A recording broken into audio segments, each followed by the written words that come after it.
it's just... Hi there. I'm Chwynyn, and this is Roseanne. Hi, Roseanne. Hello, Chwynyn. Hello, everybody. And thanks for being here, Roseanne.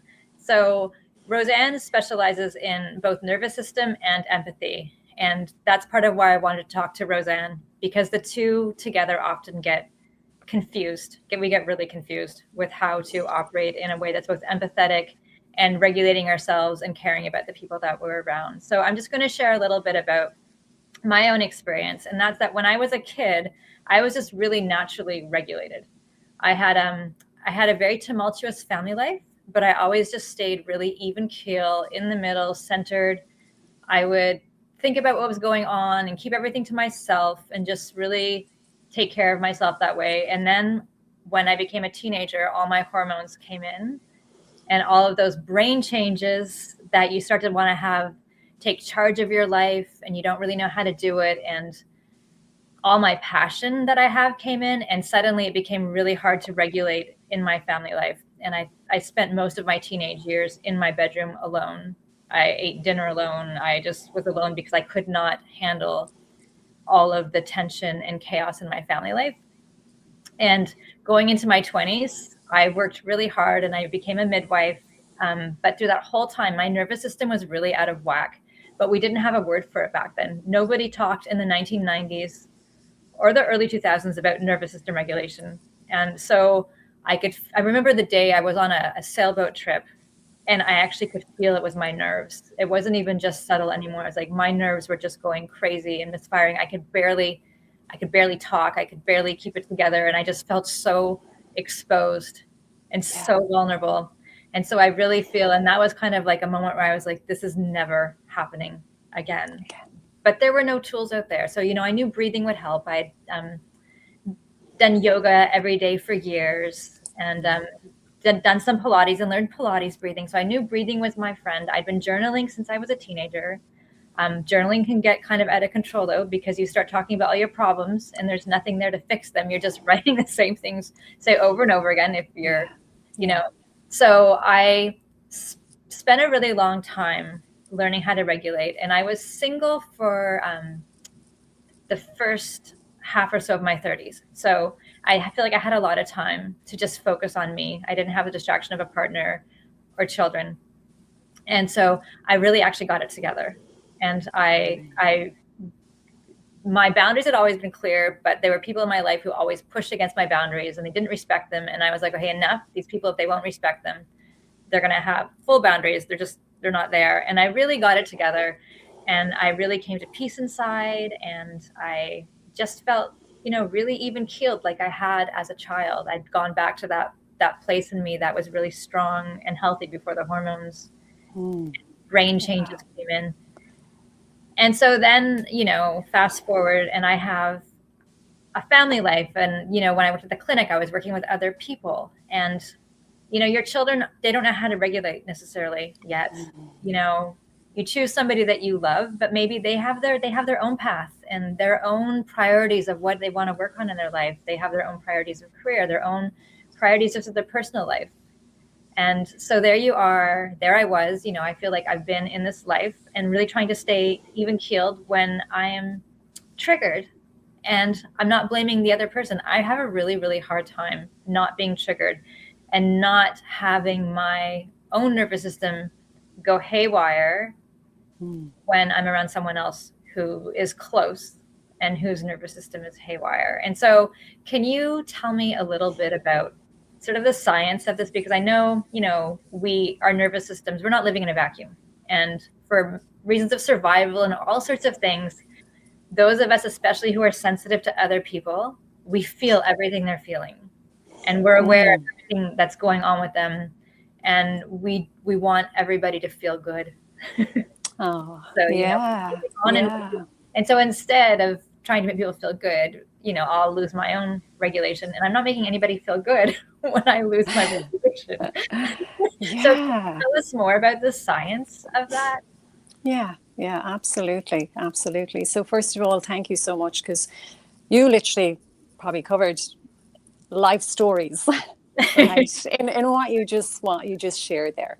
So to honor the science, Okay, let's begin with a very subtle practice that, because even sometimes just talking about all of that in like 3 minutes, like it's almost like your nervous system has heard everything, your body has felt, and your whole, like Right. the whole flood of memories has just gone through there. Yeah. So even just before we begin, and people are maybe listening, right? And they may be like, okay, I can totally relate to that. And maybe they've felt their system go whoop, whoop, whoop, and then come back down. Yeah. So I loved how when you introduced this interview with me, first of all, you taught about like being heart-led, being heart-centered. And also you spoke about losing your center. Yeah. Okay. And so sometimes those of us who tend to lead with our hearts, we feel in very big ways. Okay. And emotions touch us deeply. So the deeper we feel, it's kind of like the deeper the pain feels too. Right. Okay. So it's all of the emotions. But when we lose our center, we're very much at the mercy of our emotions. Yeah. We kind of forget that our emotions are actually messengers.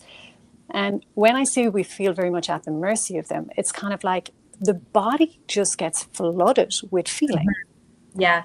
And we can know our feelings very well, but it doesn't mean that we know how to feel them very well. Oh, that's so interesting, because I always think Yeah. about it as, and yours is different than my idea. My idea has always kind of been that when I'm at my ideal, my thoughts and my feelings are both in equal proportion. Yeah. But you've touched on something slightly different that's sort of beside that. That's really interesting. And Okay. I'd like you to Yeah. say more about that. Yeah, yeah. So we're going to visit that little side place, Yeah. okay? And let's actually have the experience of that visit, okay? Okay. So even as we start right now, we're talking about things that are very close to our heart, okay? So why not start by just, if it feels, and for anybody who's listening, like, would you like to feel like you literally hold yourself in this moment? And as you do, and as you place your hands wherever it feels, it can be on your arms, okay? You can have a hand on your heart and on your belly. You can even just touch your palms together. Okay. So now what we're doing is trying to integrate more of the brain. So we're not just thinking about or we're not just kind of enlivening and waking up the feeling part of our brain, okay? We're trying to work on both sides of the brain. And we're trying to integrate as much of the brain as we can. And we're not just talking about left and right hemispheres. We're talking about the feeling parts of our brain. We're talking about the parts of our brain that when it feels sensation, and sensation is a threat, it'll kind of pretty much hijack your ability to process emotions. Totally. And then we'll hijack your ability to really think clearly. And you spoke about that even in what you wrote in the post. So there's a lot that we can do to help our brains. And this is all based in science, okay?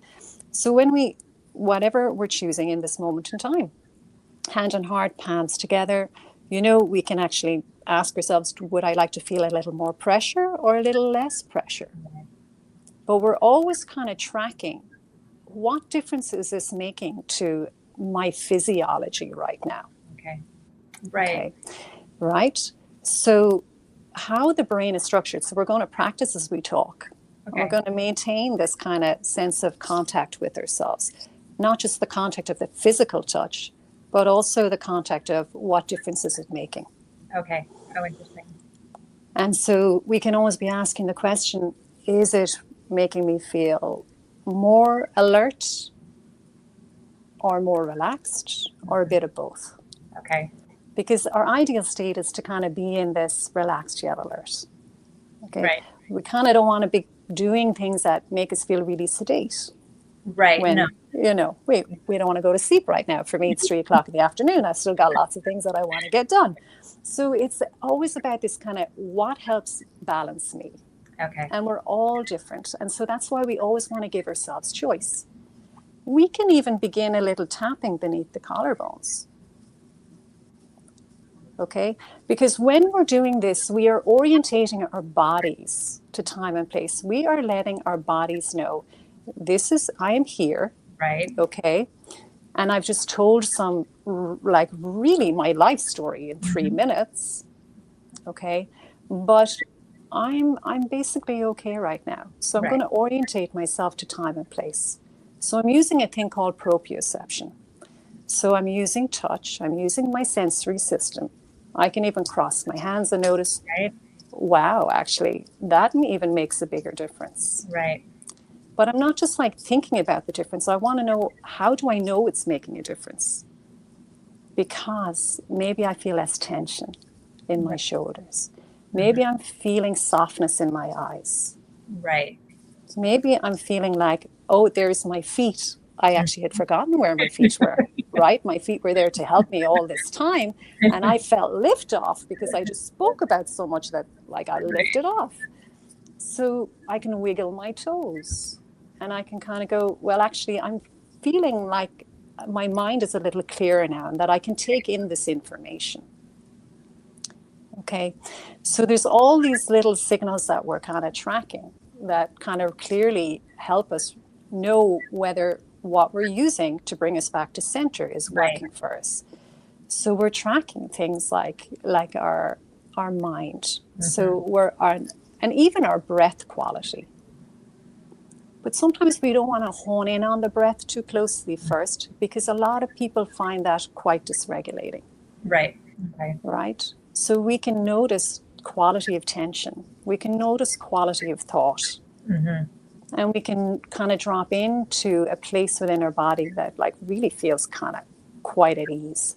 And so it's interesting because as I do this, I'm feeling my nerves, like, but not the kind of nerves where you're nervous in the stomach, not the nerves of being angry. It's like the tingle of my nerves on my skin and, like, inside and, like, in my muscles. Suddenly, it's almost like shivers in a way. I can feel all my nerves being sort of a light, but it feels like in a really positive way. It's bringing me back in my body and out of my mind, out of my like flooded emotions. It's just, I'm in my body. And it's like everything comes back to center. It's interesting how that's actually physically, it's not just like lingo that we use, but you actually feel that actual experience happening.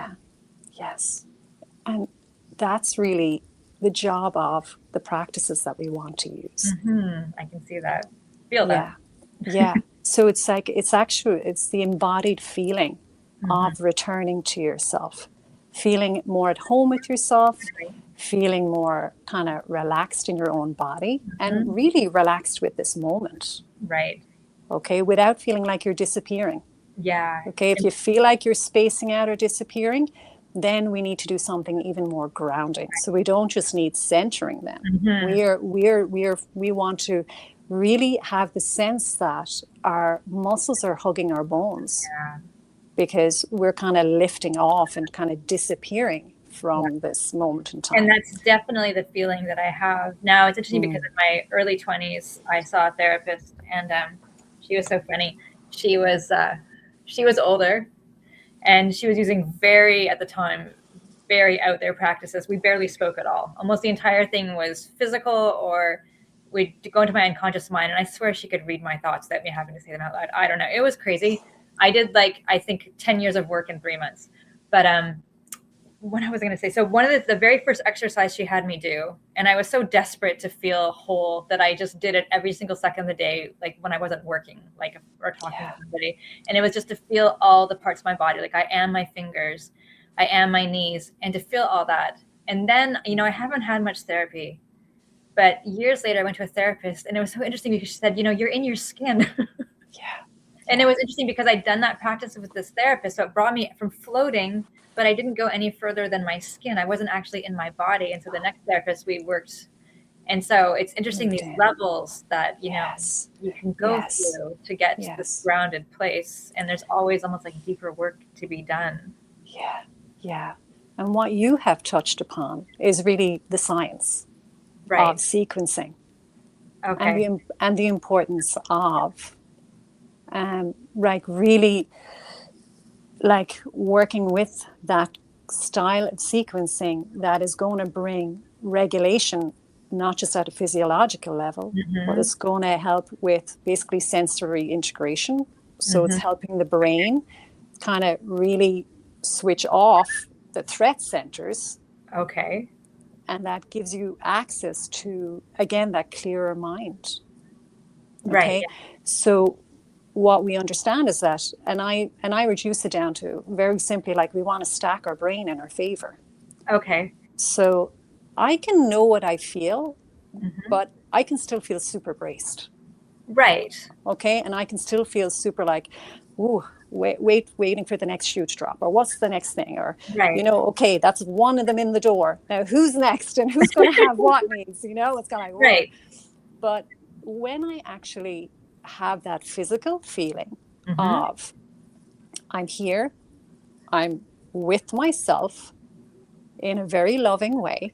Mm-hmm. Okay. And that whatever arises in the next moment, I can stay with myself. Yes. But not only can I stay with myself, I now have a baseline that tells me when I've moved away from myself, Right. and how to bring myself back. Right.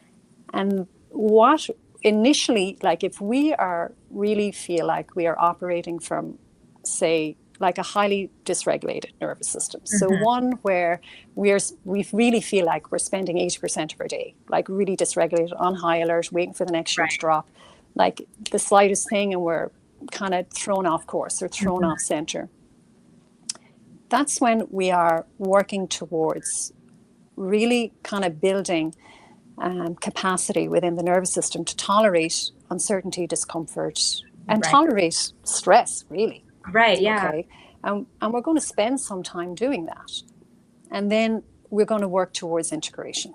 Right. Because where people can sometimes tend to get stuck when they work, like, say, with the nervous system work. So I work, part of my work is nervous system, but a lot of it is to do with emotional integration. Mm-hmm. Okay. A sensory integration. So no matter what I'm teaching you to do is not only help yourself regulate in the moment when you feel off center, Right. okay, to be able to bring yourself back, to be able to teach yourself that you do have kind of control over these internal dials of, like, I'm going into the red zone, or I'm in the green zone, and trying to increase capacity, a much bigger bridge between both, so that even if you feel a little off, you'll know how to bring yourself back. Right. So you don't feel like you're bouncing between highly dysregulated and regulated. Right. That there's some color in between here. Yeah. And it's like learning to recognize and trust those signals, and to be able to bring yourself back, because the longer you leave it, the more vulnerable you are to things become, like, literally getting in between you and you. Yeah. And so the therapists, both of those therapists, were really into integration. That was a major part of the work.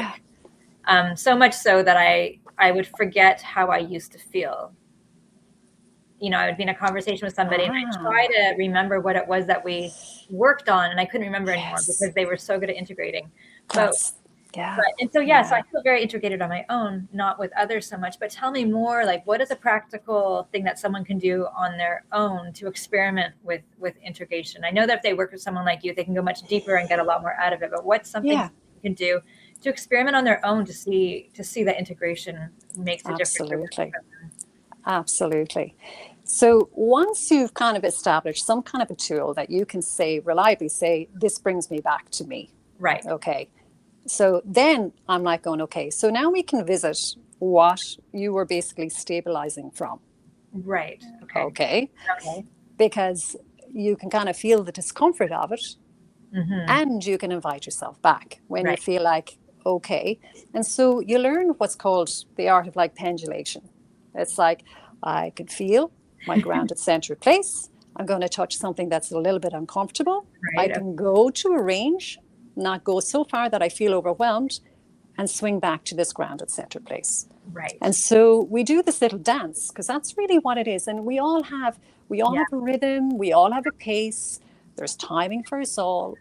But if let's just say there's a strong emotion coming up. Yeah. So you say, all right, I'm trying to think of, like, what was even written in the post. Okay. So you had this feeling of failure. So I became dysregulated. You know, like, who am I here I am thinking I'm the most grounded center person. This goes off and I've lost it. And I'm a And total so, fraud. yeah, total fraud, total complete fraud, right? Total And so fraud. you start getting really heavy on yourself and really hard on yourself. And this is just the truth of so many people, okay? I think And so. so if I really turn towards myself and go, I feel like such a fraud, okay? And really like notice where you feel that in your body. Like even as I say that word, like I'm a fraud, like I really feel it right here in the center Right? of my Yeah. chest. And I'm like going, whoa. And so I can really like turn to like feel this kind of funny feeling that I have here. And like it's actually leaving a bad taste in my mouth. Well, yeah, and you can feel it. I mean, there is a And I'm feeling. It's tasting it. your body. I mean, it's like it's It's very visceral. physical. Yeah. Yeah. Yeah. So this is where we're kind of going to like the deeper layer of the words, the deeper layers of the thoughts. Right. Okay. But we're not going to go so deep that we feel lost.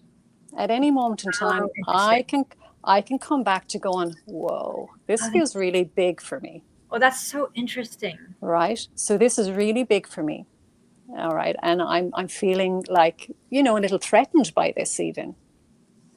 And it's like almost like, what do I need right now? I need to maybe show myself some empathy here. Yeah. Now, what is empathy? And it took me years to really and truly learn what true empathy was. And I really have Dr. Ashok Bhattacharya, he's here on LinkedIn, like just listening to him, reading his explanation, it all began to make sense to me. Because if I'm really in a place of empathy, all I'm doing is listening to understand. I'm not listening to fix. I'm not listening to judge. I'm not listening for any other reason but to feel heard. And so you do that on yourself. So I know that a long time, about a year ago, I think, or 6 months ago, you wrote out some of his work and you took a picture of it. Yes. And then I went and I wrote it out 4 times. And I have it in a few places in my house, including on my fridge and on my bathroom mirror where I brush my teeth, and I read it while I brush my teeth. Yeah. And so it's been really helpful because when I'm in situations with other people, it's almost like it comes in, it says, you need to go do that thing. Like you need to just listen. And it's like stepping back, okay, getting into a different space. And so you're talking about, I guess, right now in the situation, really trying to listen to yourself. Yeah. So just listening to yourself without judging yourself, without fixing yourself. So interesting. Yeah. And just allowing yourself to really like feel heard and understood by yourself. And that is really self-empathy. That's powerful. And it truly is, but you're also still bringing in the body. Right, yeah. Right? So I'm still like working both sides here. I'm still trying to integrate as many brain parts so that my nervous system really doesn't get hijacked. So I'm trying to even like, just like allow my body to feel like what you're doing. Some people need like a deeper touch. Some people, they just want a little brush. Right. Some people, they really want to feel held. Right. Right. Some people want to feel tighter. Right. That makes sense. And it's like some people, they might need to like mobilize a little bit. Right. To feel the movement. Exactly. And so this is where I always invite people, not just to get to know themselves well, but to help them feel themselves well to a point where you really feel like you're feeling held, and that your emotions can feel held. So it takes the fear out of feeling, because I think that's in the years that I've been doing this work, that has really been the biggest obstacle, is really the sense of like fearing our feeling. Because they can come at such a level of sensation. Right. And if we're not used to feeling our feelings, they can really hijack the fear circuitry of the brain. Right. And there's really a lot of distraction right now. I don't know if there's never been a period of history, I don't think, where we are so capable of not having to feel anything. We can distract ourselves every single second of the day. Oh, yeah. Yes. Yes, exactly. And then we're not even realizing how how the emotional load is accumulating Yeah. until literally it becomes a boom moment. And And like, and so so you can kind of see we're building layers into this. right. Yeah. Okay, so we're trying to like really attend to ourselves, attune to our needs, and attend to those needs. Okay, using layers. So we're using our sensory system. We're using like proprioception, where we are in time and place. We're Right. using the feeling of the feet on the ground and really noticing, does my footprint need to feel deeper or lighter? But Right. also tracking, is this making a difference to how I feel in this moment? To me, feeling more connected with myself, more at home in my body, Right. to the point where you're feeling the thoughts kind of begin to slow down a little bit. You know, you're feeling like you're more connected, more here, less spacey. Right. Less spacey. Yeah, because we can be accumulating. Like when I think of load, I think of emotional load. I think of my workload. I can really think of A lot so of much in I can think of it like a toxic load. It's kind of like, you know, did I walk somewhere that was really polluted? right. You know, Yeah. whatever it was. Mm-hmm. And when I think of load, I also look at a limit. And if I feel like I'm always at the edge of my limit with my load, whatever Right. the load is and how you define it, then that means I really need to come in and ask myself, okay, what needs are going unmet? Yeah. And maybe I need to revisit my boundaries in a way. And I Because think most women are at that edge of the load these days, all the time, yeah, just trying not to go over, and yeah, probably going over more often than they even realize. yeah. And And then it becomes calling it strength and oh, resilience instead of yes, yes, yes. And then we're prioritizing functioning over feeling. yeah. And there we are increasing our load by not, it's kind of like there's again this fear that if you feel, you're going to like not only lose your edge, but you're going to like literally fall over that edge. And will you come back? And this Exactly. is, Yeah, and people are why. very afraid. No, people, I mean, I know that from what I've been through in my life, and sort of being like, I'm just going to go through the fire of this pain, and it's the only way to come to the other side. But then looking around and realizing how few people do that, not because there's anything wrong with them, but they're just afraid that they're going to be swallowed up by it, that they can't come through the other side, or that it's too painful. It's Yeah. So I'm kind of conscious of our time. I don't know if we're going to get cut off at the we're half-hour not gonna mark, get or do cut they off. let us roll I a little bit longer? I can actually do it as long as I want. It's like whoever Okay. over you're willing to go. Okay. Very good. Very good. Because I didn't want to just get cut off at the end without. Yeah. Because that's, you know, that's a really deep and important question, and like you're really giving a voice, I think, to a lot of people, and you've touched upon the fact that it's quite, we're in a world where we can kind of distract ourselves, we can numb ourselves out, we can go for what I like to call like this short-term sense of coherence, but it doesn't really increase our capacity No. to feel or to tolerate our emotions, or to tolerate even dysregulation in other people. Well, and so people go into that a bit. Yeah, and yeah. when I say tolerate Well, dysregulation in other people, I'm not talking about tolerating abuse. I'm not no, tolerating any of that. I'm talking like really it's about how do I not let somebody else's dysregulation dysregulate me.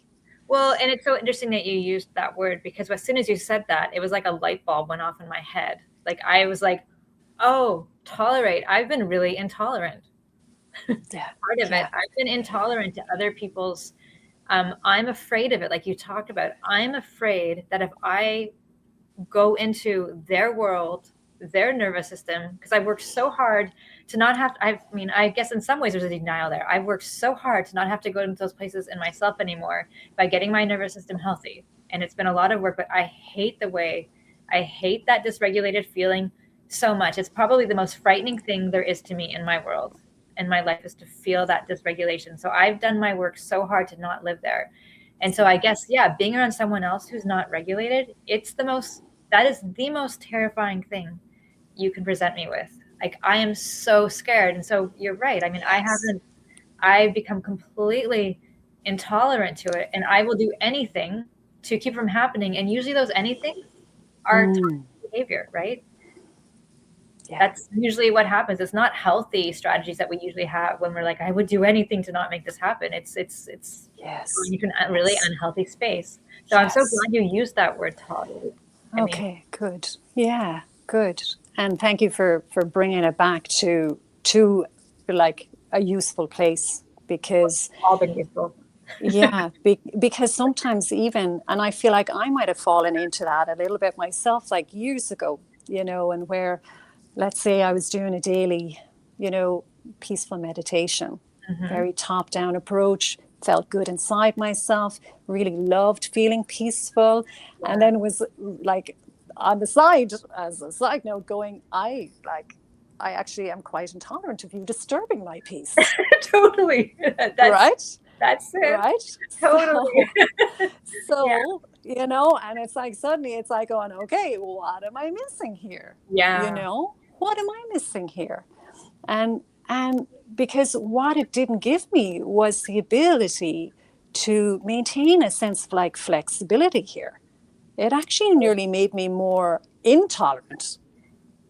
Yeah. Because I was now aware of this is what peace feels like, and I really like that, and I really don't like that. Exactly. So I was moving into this place of like and dislike. So there was that's me. There was a whole new learning, right? A whole new learning curve coming in. So to kind of help you along the way here is I spent, like, I'd say about half a year like learning about equanimity, which was like, we're kind of taking out the liking and disliking. Okay. And we're letting things be as they are. Okay.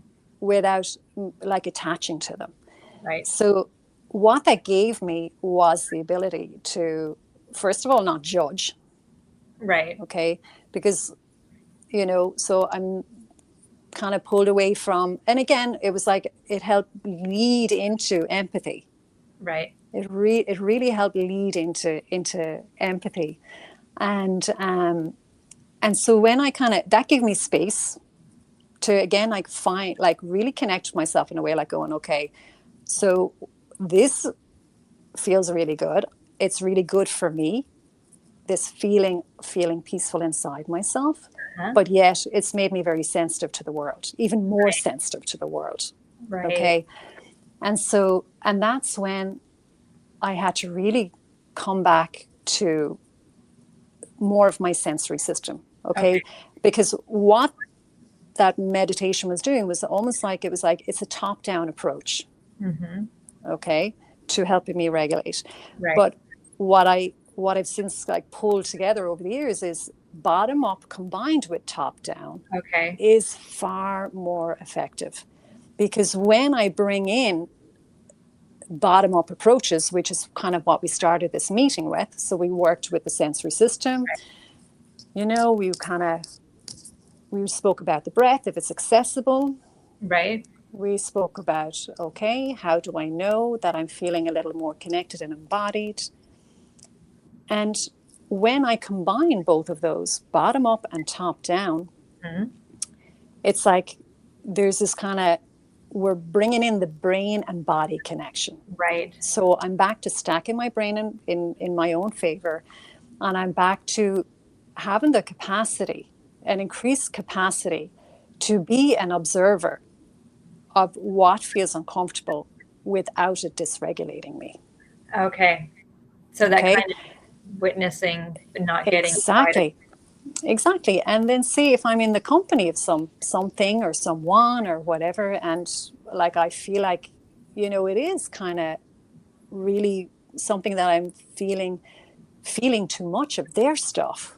I do that. I feel and it's funny because I have stronger boundaries than anybody else that I know, and like I'm able to have, like, part of what I was so good at with being a doula and a midwife is I have that kind of empathy where you can feel for someone and not have to feel what they're feeling. I was always able to create that distance so I could just so be there Brilliant. for them.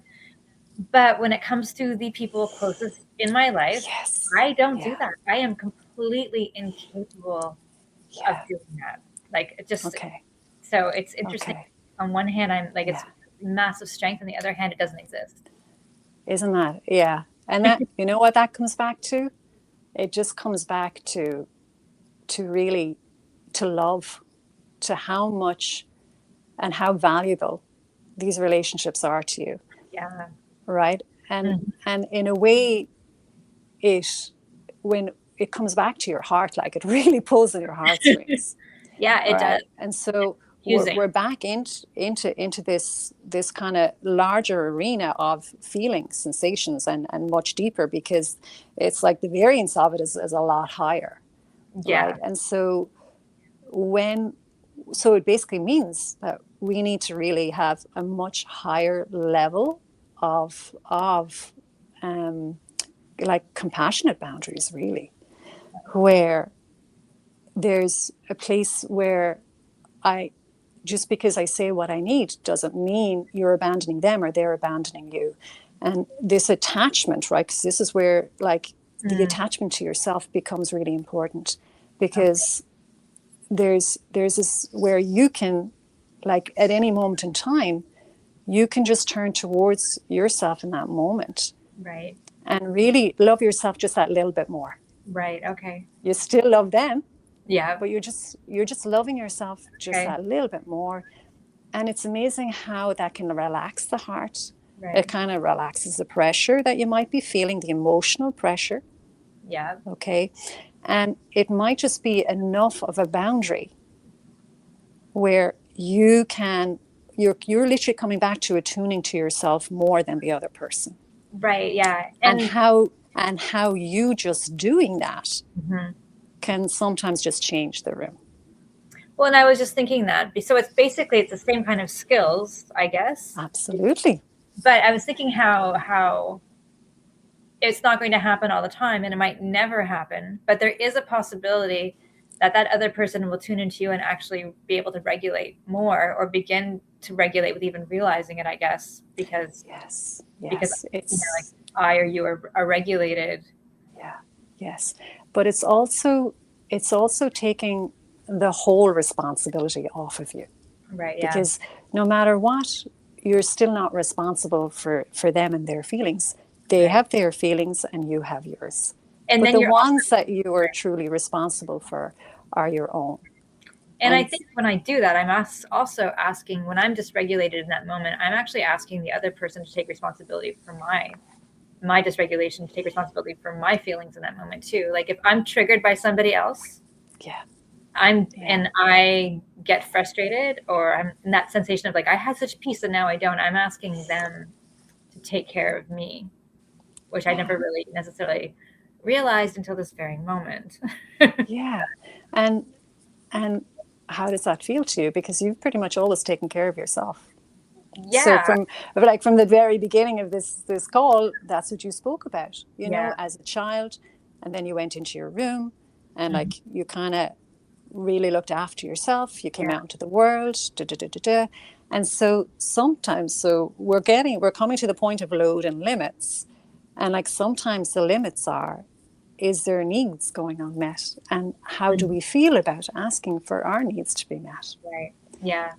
And it's so much easier to ask for needs to be met from a regulated place than a dysregulated place, because and a lot of times that's dysregulation is coming out because there is this unmet need, or this unfelt feeling, or this unspoken truth, and that's where the mirrors of the world come and like show themselves to us, and we go like, what?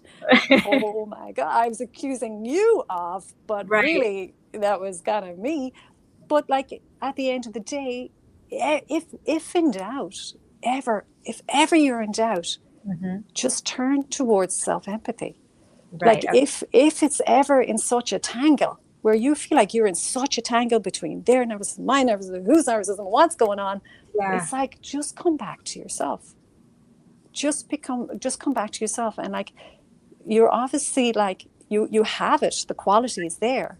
It's just the security of and the trusting of it in these closer relationships is still building, and that at some level there can be many layers to it, but when we begin to just slowly disentangle and go, okay, what's mine, right, okay, I can turn towards myself, right.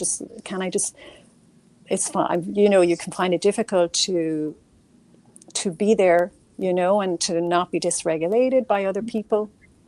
But when you're feeling that entanglement, the easiest way to kind of unhook yourself from all of these other things that you feel like are drawing on your energy, or the cat's got you by the tail and you're being swung around, it's like, just come back to yourself. Right. Because you at least know what you might need in that moment. Right, and you can just take care of that. And exactly. And not get lost in the fear of what's going to happen to you if you keep, because the reality is we live with other people. And I mean, everybody wants to be able to go home and be raw, and so one person's raw might be regulated, someone else's raw might be completely dysregulated, but everybody wants to be able to go home. Like how many kids come home from school, they get off the bus or you pick them up and they've been holding it together all day at school. The teacher's like, your child is the best behaved kid in school. And they get home and it's just like tantrums and anger and frustration. Like they've been holding it all day and they get home and they just like let it go, Home is supposed to be a place where you feel safe. And so I guess when we let other people be where they're at their point in life, the only way we can do that is to keep ourselves regulated so that they can feel safe at home to be wherever they're at and we're in their lives, exactly. And losing that sense of controlling the space to be what we need to like have that safe haven. It's the safe haven is going to look like something different to everybody. It is. Yes. It surely is. What do you think about that? You're absolutely, like you really have touched on so much, because really I think at a minimum children just need to know that no matter how they show up, will you still be there for me? Right? And so sometimes like children do not know how to regulate themselves. Like our brains, the science says that our brains are still maturing and that really depends on who we're surrounded by as to how mature our own brains even become. But you're looking up to the age of like 20, 26, 25 or 26, they're saying. Right, yeah. So they learn how to attune and to self-regulate by being with parents who can regulate themselves. Right, yeah. And then can attune to their needs. And that's always one of my fears. I think, again, touching on the fears, if I don't regulate everybody around me, how does it affect my kids? And in the midst of that, I become unregulated, and that's not good for them, right? Yeah, because you're feeling the pressure. Yeah, feeling the pressure. So it's becoming a high pressure thing.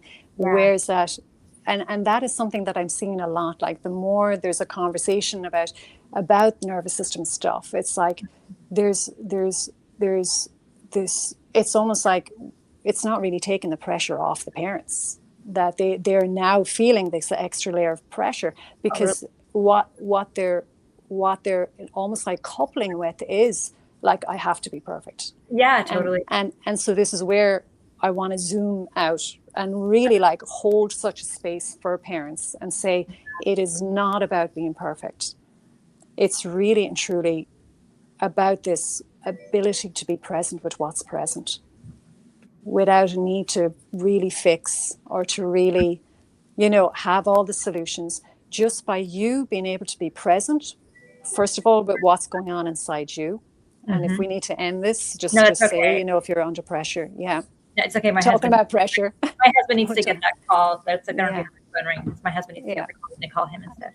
And I'll need to wrap this up shortly anyway. Okay. But because I feel like parents are living with an immense level of guilt.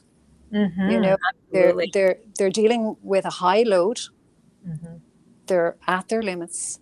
But the more parents come back to really taking care of themselves, they are taking care of their children by doing that.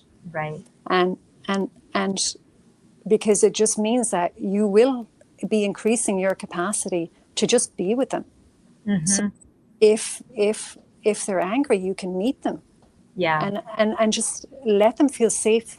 By you feeling safe with their emotions, they learn to feel safe with their emotions. And do you think that in the but long we got to learn to feel safe with our own too. Right. Yeah. And so do you think in the long term, if a parent lets their child be angry and just is there with empathy, do you think over time children outgrow that display of anger, or do they sort of wear the neural grooves of just learning to be angry and people will put up with that? Like, what do you think happens long term? This thing, one of the things that I'm very empathetic with my kids, but sometimes I'm like, am I making it worse, or am I like getting confused at which way to handle that for their long term abilities? And anger is like a really big conversation because Yes, so many of us have.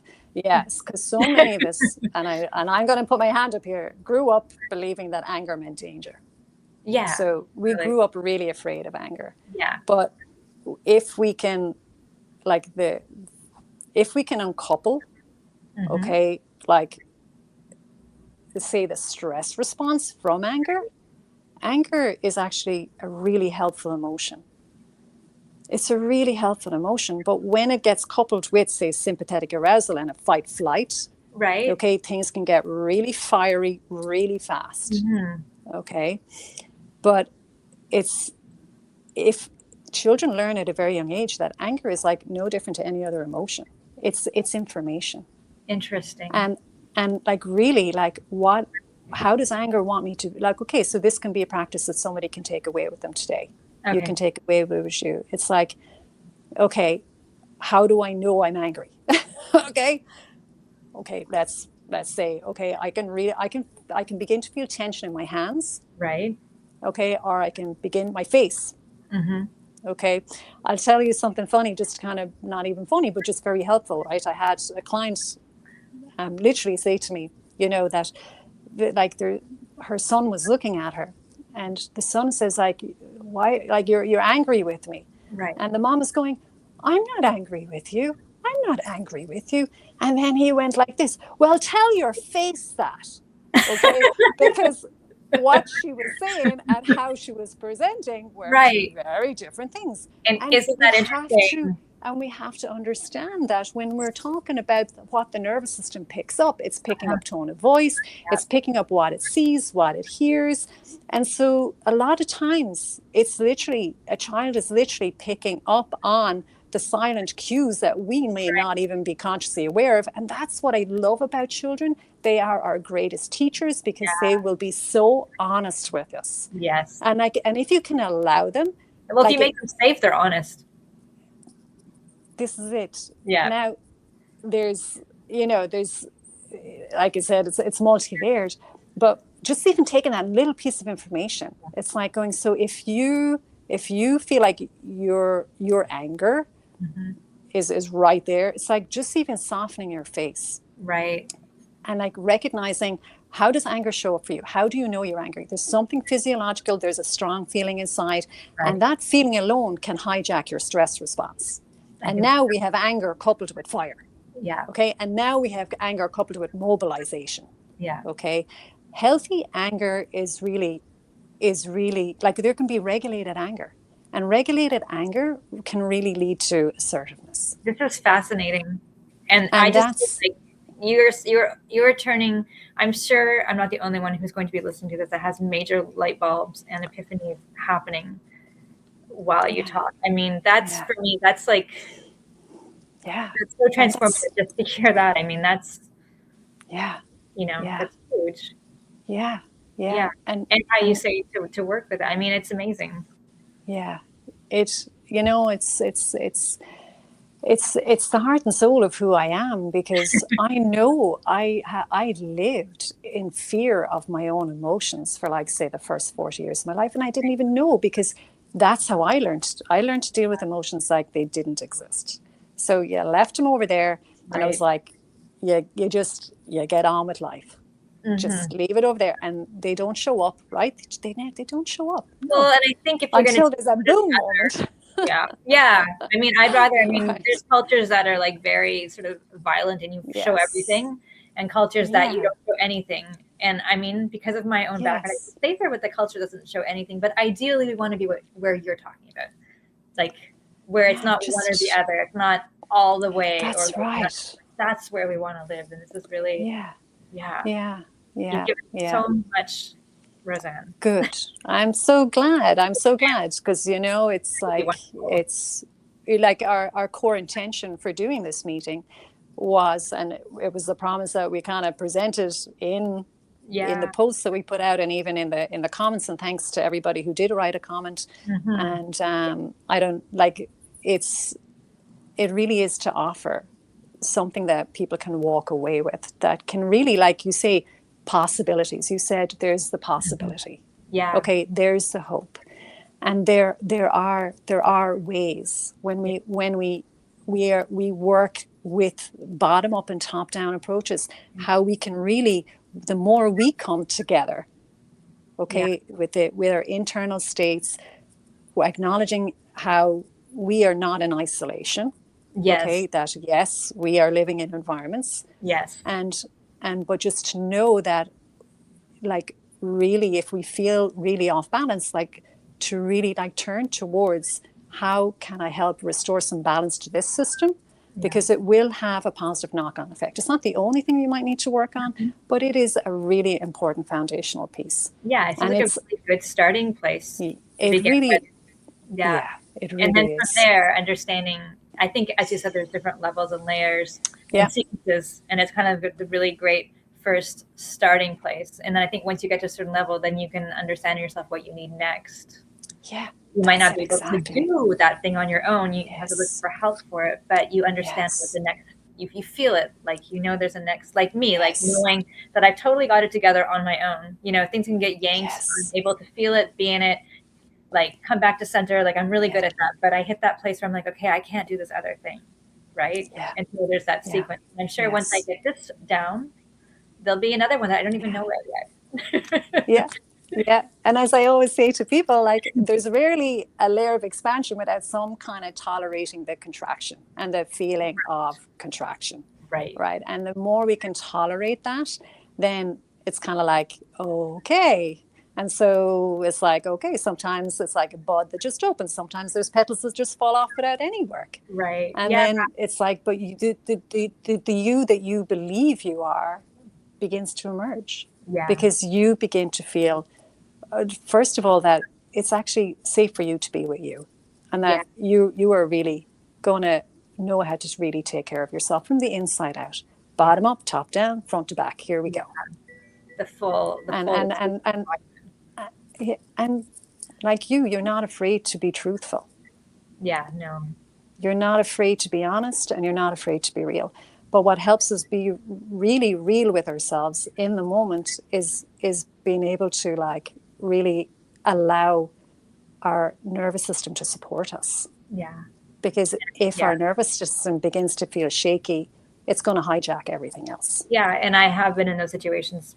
That's exactly what's been happening. And so this is really amazing, because I really feel like you've given me a lot to work with, but not that kind of a lot that feels overwhelming. It's that kind of a lot where it's like, okay, I know I can do this. I know I've got this capability. And I just feel like for the first time, like, I can do this. And so thank you so much. And I'm sure that I feel like what I'm talking about is, as I said earlier, I feel like there's a lot of people, especially on LinkedIn, a lot of women who really do have their nervous system down by themselves. And I think there's a lot of people that have the same experience where it falls apart when it gets touched up against other people, especially when they really care about them, So I think this is going to be really, really beneficial to more than just me, which is what I hope for. And so if anybody wants to do more work with you, they can, of course, follow you on LinkedIn. And is there any, I know you have resources too. You have a website, and you have resources there that people can buy very reasonable downloads as well. And what else? And you have one-on-one coaching. Is that true? Absolutely. So I work across a different range, and thank you for giving me the opportunity to talk about that too. So you can reach out to me directly on LinkedIn. And how generally it works is that if you feel like you would like to work one-to-one with me, we generally just have like an intro conversation, and I'm always very honest with people. I go, "Yep, this is really what I can help you with," or I'll say, "Maybe this isn't the right time. Maybe we need to like send you in this direction first." Okay. So I'm always very, very honest with people, and then from there, you can have a choice, a range of how. Of depending on what you can afford and what time range you have. Generally, people who are really kind of just getting a handle on all of this, the most beneficial thing they can do is come in on, I call it like, it's a 6 to 12 week program, but really it's 6 sessions, but they can be like separated out to stretch over like a 3-month period. Okay. And it's based off of 3 main pillars. There's a little education, a lot of experiential learning, and then we transform that into embodied wisdom so that you literally not only learn to know yourself, but to feel yourself well. Right. Okay. And you'll have that for life. And we just understood now why it's so important to feel yourself. Right? So like this conversation really made that clear, why it's so important. Yeah. And it's already like such pressure off of the system. It like the emotional load can create just so much like stored stress. Mm-hmm. Like it can just, that alone can create so much dysregulation. Right, yeah. But there's that, and then sometimes people have something very specific and they might just want to come in for 1 or 2 sessions. Okay. That's available for you too. And of course there's always the Rise digital program, and that's sometimes if people don't have a lot of resources, take that. It is so robust. There's 6 modules, there's a whole resource library in there, and sometimes I will say to them, go, you can do that for 6 months. Right. And when you've worked through that material, then you have questions. There's things that maybe I need a little bit more help with this, where one-to-one will, of course, be of most benefit. Right. But I also would like to say that sometimes it's just so helpful, especially if we know it's pretty much down to like nervous system dysregulation, to just to learn co-regulation from another being. Because sometimes our system just can't do it by itself. And don't ever feel like, and if you've tried, if there's people who've listened who have tried and they still feel dysregulated, but they've been trying to do it by themselves, on their own, sometimes that's just really, really difficult. That they're not doing anything wrong. Sometimes they just need that shared experience of riding the waves of dysregulation, to have a different experience of.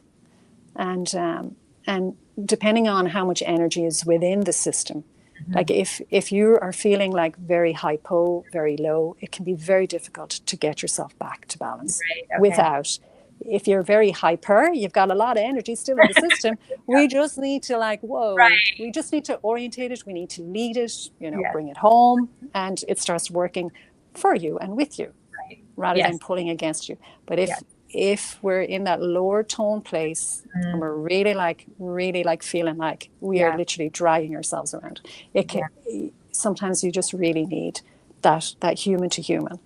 And what you're looking for anybody who's listening, it's not necessarily with me, but looking for like practitioners, coaches, therapists who have really a deep level of understanding, not just of the nervous system in a like a switch on and off thing, because it's so much more than that. They really need to understand it at the multi-layers to really get the benefit. Yeah, which you obviously do. And thank you for all the work that you've done and all the learning, and how you've just continued to learn, so that you've never seemed to have gotten to the point like, I know enough now, that you just keep going. I'll never know enough. but in adding to that, just because we know more doesn't mean we're healing more. Right. So I always kind of cautiously say to people, do not get lost in the brains of the operation. Yeah. We need to make sure we are bringing in, the experience of. Well, I think that's part of your learning is, how to help people through it. Yeah. Yeah. You're really good at that. Yeah. And I think anybody who's just watching this realizes just how amazing you are at what you do. So yeah. Yeah. And So, thank you. And I'm so glad that we met. And yeah. I really value you. And you have brought health to my to like my skin in such a way that nobody ever has. And like the value that you bring, because you were sowing seeds. I sow seeds. Okay. We just sow seeds in different ways that Yeah. bring health to people in different ways. Yeah, in But different. it's like we're all doing our bit. Yeah, well, that's it. I think that's holistic when you come at it from different angles. Yeah, Yeah. and make it all matter. Yeah. Yeah. Yeah. Beautiful. Well, thank Thank you you so so much. much, Thank Roseanne. you. Okay. Thank you. And from my heart to yours, since we are these heart led, really and truly, and no, you're not on your own with this, that really just that patience and that presence, and just really trust yourself, because there's a lot of innate knowledge there that's got you this far. Well, And now you're adding layers to it. I already know you've made a difference. So, thank you. Beautiful. Thank Okay. you. Thank you. Have a great day. Thanks, you Bye. too. Bye. Thank you for Bye-bye. being here. Anybody who's come and listened, appreciate it. Yeah. Thank you all. Yeah.